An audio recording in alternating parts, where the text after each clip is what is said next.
इसके लिए सर मेरा मेरा मतलब ना बहुत ज्यादा नरम और ना बहुत ज्यादा सख्त। अच्छा ये बताएं कि अंगूर जो है ये बेड पे लगाना चाहिए या खेली पे लगाना चाहिए? बेड पर लगाना चाहिए और इसके दोनों साइडों पर खेली होनी चाहिए। खेली होनी चाहिए। ये देखिए मैं आपको दिखाता चलूं जिन लोगों को नहीं पता, ये दरमियान में देखें ये एक बेड बना हुआ है, इसके ना दोनों तरफ अंगूर होना चाहिए, इसमें एक तरफ लगा हुआ है। इसकी क्या वजह है? इसकी वजह ये है कि तने के साथ जैसे ही पानी लगता है तो एक तो बीमारियां, जिस पौधे को कोई बीमारी है उसको पानी टच करके उसके तने को आगे वाले पौधे पर जा रहा है तो वो बीमारी साथ लेकर, यानी इस बेड को चौड़ा रखना है हमने? हाँ जी, ताकि पौधे एक दूसरे के साथ टच ना करें और दोनों तरफ इसको आपने लगा देना है। एक एकड़ में कितने पौधे लगते हैं? तकरीबन 1000 से 1500 पौधा। 1500 पौधा, यानी 4 से 5 फुट के फासले पे एक पौधा होना चाहिए। जैसे कि ये देखें, एक पौधा ये है और दूसरा पौधा ये है, दरमियान में 4 से 5 फुट का वक्फा होना चाहिए। ये बताएं कि इसकी कलम लगती है या पौधा लगता है या बीज लगता है? कलम लगती है। कलम कहाँ से मिलती है? कलम ये जो जवान पौधे हैं उनसे ही काट कर जो है, उन्हीं से काट के दोबारा तैयार कर ली जाती है। एक कलम कितने की है? एक कलम मुख्तलिफ वैरायटीज के हिसाब से है, 10 रुपए से 15 रुपए की और 20 रुपए की एक कलम जो है। जब कलम बेड के ऊपर लगाते हैं यानी जमीन के अंदर लगाते हैं तो उस वक्त जमीन की तैयारी में भी कोई चीज खाद वगैरह इस्तेमाल करते हैं? वो थैलियों में सिंपली बल डालकर उसमें जो है वो कलम लगा, जैसे हमें नर्सरी से छोटे छोटे पौधे मिलते हैं थैलियों के अंदर, ऐसे ही थैलियों में मट्टी डाल के उसमें कलम लगा के उसको जमीन में लगा दें। बिल्कुल ऐसे ही जब हम खेलियों पे लगा रहे होते हैं उस वक्त पानी दिया होता है या पानी बाद में देते हैं? पानी बाद में देते हैं। ओके, जब पानी देते हैं तो उसके साथ कोई खाद भी इस्तेमाल करते हैं या सिर्फ पानी देते हैं? खाद नहीं इस्तेमाल, सिर्फ पानी देते हैं। ये अंगूर का एक पौधा कितने अरसे में तैयार हो जाता है? 3 साल में तैयार हो जाता है। 3 साल में फल देने के काबिल होता है, वैरायटी खा कोई भी हो। इन 3 सालों में पानी कितने कितने दिन के वक्फे से देना होता है? जो दिन फ्रूटिंग के है वो तो हफ्ते के बाद देना चाहिए। फ्रूटिंग तो 3 साल बाद होगी ना? जब फ्रूटिंग इसकी स्टार्ट हो जाएगी, जिस माह में फ्रूट इसका पौधे पर लगना है और मार्केट में हमने सेल करना है, उन दिनों में 1 हफ्ते बाद पानी की जरूरत है। ठीक है, आप मेरी बात नहीं समझे। मैं ये कह रहा हूँ जब हमने पौधा लगा दिया, कलम लगा दी, उसके बाद से 3 साल हैं, उन 3 सालों के दौरान पानी कितनी मरतबा देना? 1 हफ्ते बाद। 1 हफ्ते बाद हमने पानी देना। जब पौधा छोटा है तो 4 दिन बाद भी दे सकते हैं गर्मियों में। ओके। जब सर्दियां आ जाती हैं तो इसका दुरानिया जो है 10 दिन कर सकते हैं। अच्छा, इन 3 सालों में कोई खाद भी देनी है?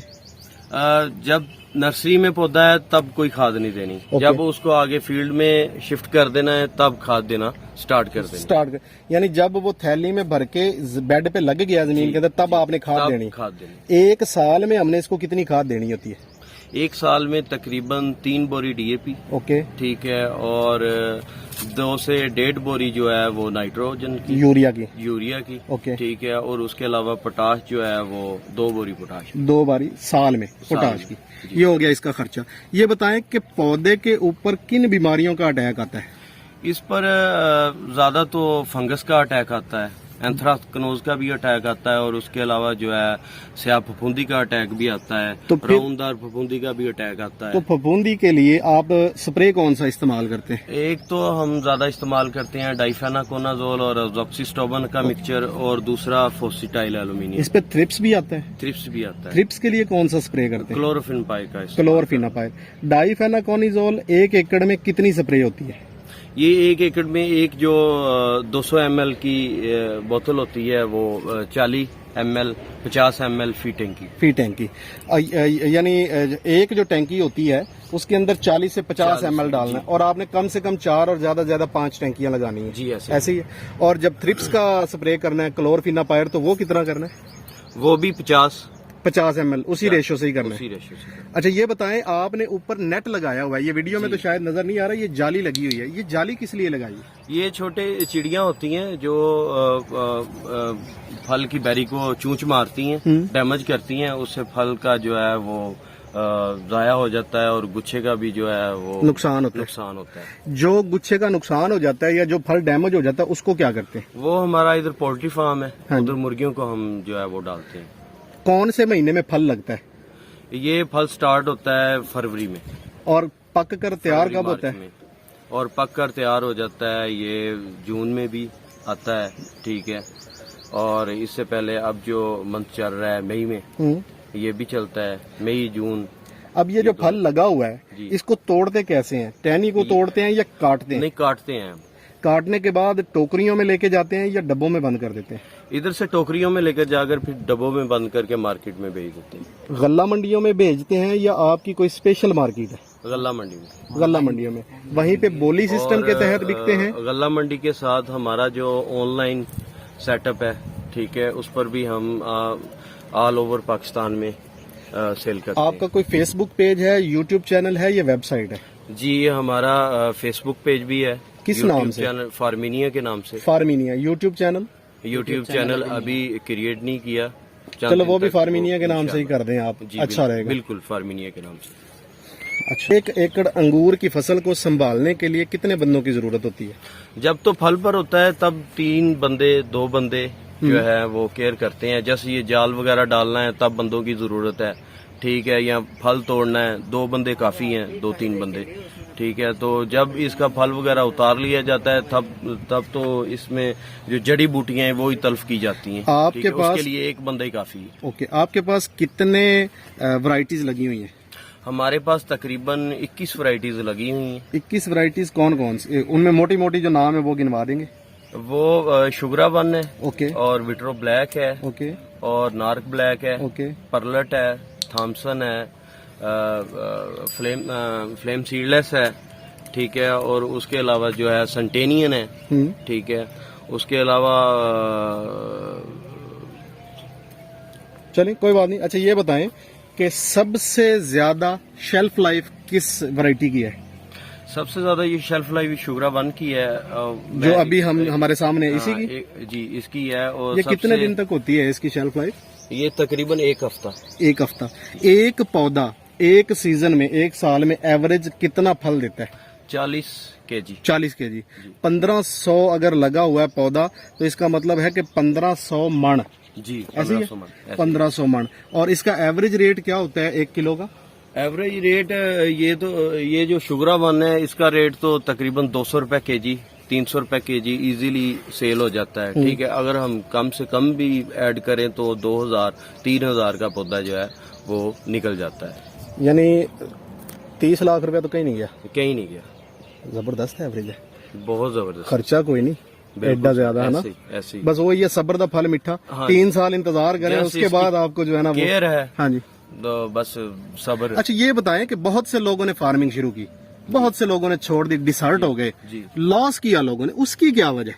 उसकी वजह ये है, जब फर्स्ट में ये अंगूर का ट्रेंड स्टार्ट हुआ तो जो बहुत से नर्सरीज वाले हैं उन्होंने 2 नंबर वैरायटी सेल की, ठीक है। 2 नंबर वैरायटी से आपकी क्या मुराद है? परलट एक वैरायटी है जिसकी शेल्फ लाइफ नहीं है और बीमारी उसको बहुत ज्यादा अटैक करती है, और उसके वो वैरायटी उन्होंने सेल की और बताया नाम ये शुगरा वन और महंगी महंगी वैरायटीज कहकर वो सेल की और लोगों ने उस पर खर्चा किया, और जब उसकी कोई इनपुट नहीं आई तो लोग डिसार्ड हो गए। और अब जो लोगों को सोचना चाहिए और देखना चाहिए, जो फार्म इस तरह से डेवलप किए हुए हैं, हाँ, उनको विजिट करना चाहिए, अच्छी वैरायटीज लेनी चाहिए और वो लगानी चाहिए। आपके पास भी इसकी पनीरी होती है? जी बिल्कुल, प्लांट्स हैं हमारे। प्लांट्स है। आप कलम देते हैं या प्लांट देते हैं? हम फर्स्ट में जब इसकी कटिंग करते हैं तो कलम भी सेल करते हैं, और जब बाद में हमारे पास जो बच जाते हैं वो हम पौधा तैयार कर लेते हैं और आप शुगरा वन का एक पौधा कितने में बेचते हैं? ये तकरीबन 250 में।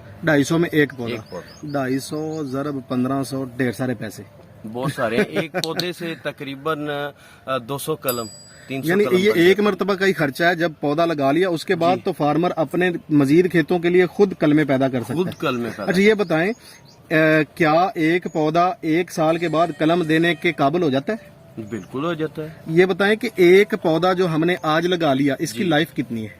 इसकी 40 साल लाइफ है। 40 साल? हाँ जी। ये तो बंदे जितनी उम्र है। अगर अच्छी केयर की जाए तो इससे भी बढ़ सकती है। ओके जी। अस्सलाम वालेकुम सुबानी भाई। वालेकुम अस्सलाम। कराची से आए जांगलूस खरगोश मार्केटिंग। तो अब आपने अपनी मार्केटिंग का जो दायरा है उसको और वसी कर दिया। कराची से आ गए आप हरूनाबाद और मुझे भी खींच लाए। ये बताएं कि ये एग्री टूरिज्म क्या है यहाँ पे? एग्री टूरिज्म हमारे लिए तो नई टर्म है। छोटी मोटी और दिलचस्प बात करता हूँ ताकि हर आदमी सुन सके, समझ सके और फायदा उठा सके। आप अभी तक पार्क्स में या फार्म हाउसेज में जाते थे, घूम के आते थे, वहाँ से सिर्फ घूम के आ जाते थे। एग्री टूरिज्म की बात करते हैं तो एग्री टूरिज्म में आप एक एग्रीकल्चरल फील्ड में जाते हैं और वहाँ से कुछ ना कुछ फल सब्जी खरीद के लेके आते हैं। ओके। इसमें इंटरेक्शन है, आपकी अपनी भी शमूलियत है, आप इसमें शामिल होते हैं, इस एक्टिविटी का हिस्सा बनते हैं। फ्रेश फ्रॉम द फार्म आप डायरेक्टली खुद कलेक्ट करते हैं और फिर आप जो है अपनी टेबल तक उसको पहुंचाते हैं। यहाँ पे फैमिलीज आती हैं और आ रही हैं, हमने उनके लिए ओपन करा है। वो आए, अपनी पसंद से खुद सेलेक्ट करें, कटिंग करें और जो है अपने साथ ले जाएं। या यहाँ बैठ के नोश करना चाहें तो उसके लिए भी बंदोबस्त है। उसके चार्जेस हैं? उसके नॉमिनल से चार्जेस हैं जो बिल्कुल आम आदमी अफोर्ड कर सकता है। ओके। और वो कितने? बता देता हूँ। 5 साल तक के कोई भी चार्जेस नहीं है। ओके।